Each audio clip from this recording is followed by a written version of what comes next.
Hello my friends. My name is Bot Mathematician, and this is Holomancer. We are very happy to see you all again. Since the release of Rise of Shadows, developers have been trying to encourage experimenting with very narrowly used cards. In addition, all legendary cards have found their place in certain decks. Some decks are effective, and some are even quite fun. In any case, players have enough tools to create a deck they want to try for fun, even if you lose more often than you win. All of this makes the game more diverse and fun, which is very cool. I really like these changes. But everything has advantages and disadvantages. What do you mean? Time to pay! Well, you should understand that since the Year of the Dragon, there have been almost no useless legendary cards that you can safely get rid of. There are effective archetypes and less effective archetypes. However, less effective ones can always get support in the next set, or get a buff. A good example is Luna's Pocket Galaxy. Therefore, if you do not want to lose potential benefits, you must save all of the legendary cards in your collection, since you will not receive any compensation if the card is improved in the future.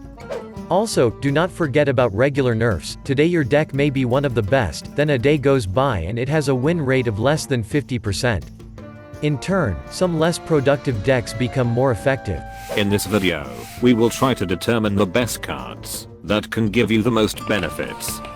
To do this, we studied many meta sources and determined the most popular cards in the meta game. After this, we gave each card a star rating. The more stars a card has, the more influence this card has in the meta game, and vice versa. The less stars the card has, the safer it is for disenchanting. We have also added 3 ratings published before the release of Saviors of Uldum from ordinary players, as well as popular streamers. We ask you to be tolerant to any opinion. Please have respect for persons who have spent a lot of their time evaluating each card. This time we were not able to find any ratings from other popular members of the community. Don't treat these results too seriously. It's just for fun. To start off our list, we begin with the main outsider. Unfortunately, Anka the Buried did not find its place in meta decks. This is the only legendary card from the set that is not used at all in the meta game. For this reason, we gave this card only 1 star. Anka has a 41% played win rate. Played win rate is an average win rate of games where the card was played at any point. So, players can safely get rid of this card and get some dust? This is the safest card for disenchanting at the moment. But you must remember that this card could get support in future sets, as it has an unusual effect. Finally, let's look to the ratings of community and popular streamers. As you can see, the opinions are very divided about the prospects of this card. Of course, the community and streamers have different evaluation criteria, but we don't think it will be difficult to determine which of them turned out to be closer to the truth. The next position is held by Raid the Sky Temple, the new Mage quest. Hello. This card has a very low played win rate so far, but on the other hand, it can be very fun. It is only used in the quest Mage archetype. We think that this card deserves 2 stars. Next on the list is Supreme Archaeology. This is a great example of how weak, but fun, strategies could get some support in future sets. For example, Plot Twist Warlock received a new quest. Unfortunately, this did not help the archetype. The community, as always, overestimates the potential of new cards, and most often, the lowest rating is 3 stars. It seems to us that the streamers were closer to the truth.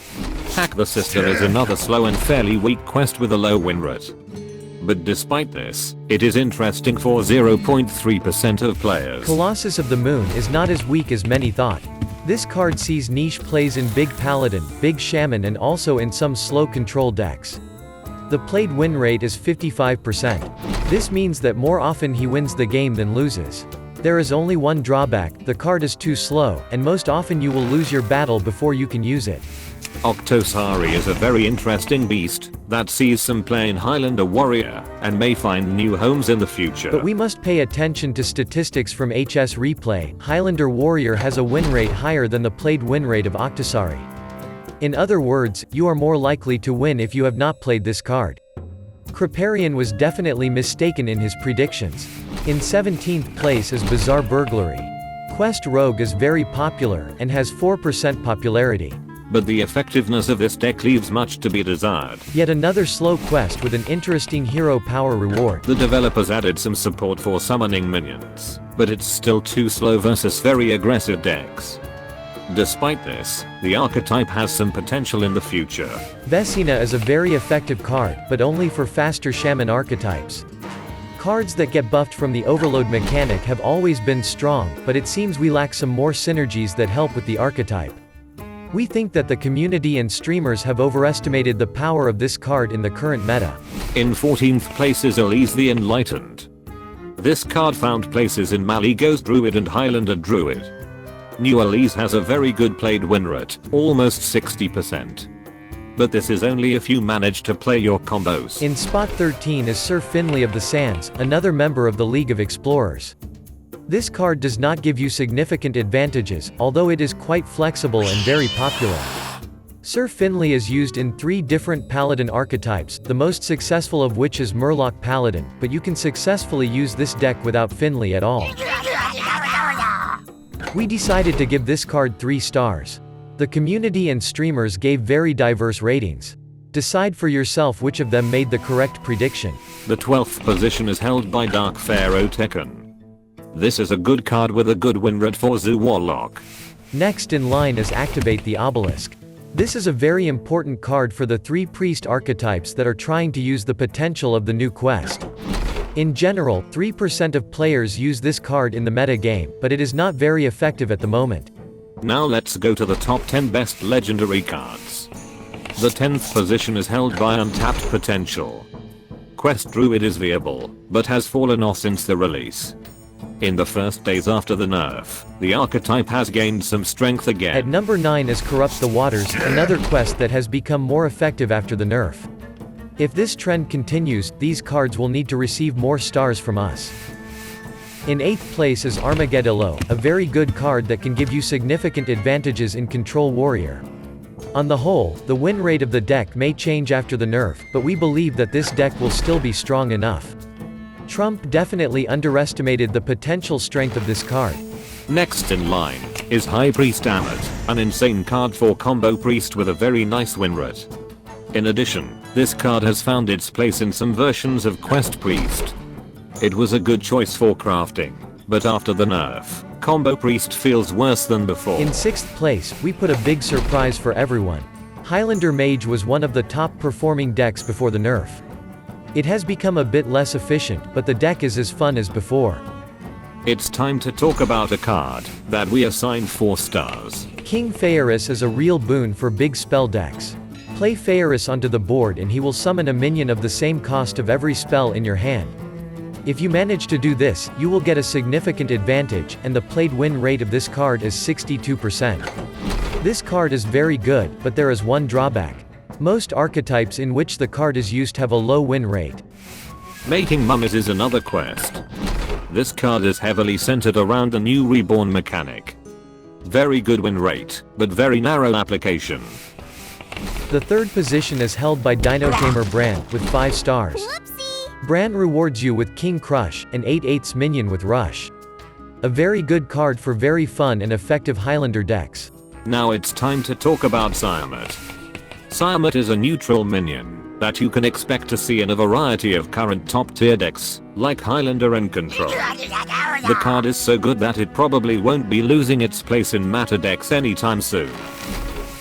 Zephyrus the Great might be one of the coolest cards ever designed. In order to use Zephyrus to his fullest extent, your deck can't have any duplicates. All classes except the priest use this card. But to unleash the full potential of this card, you will need a deck with a lot of legendary and epic cards.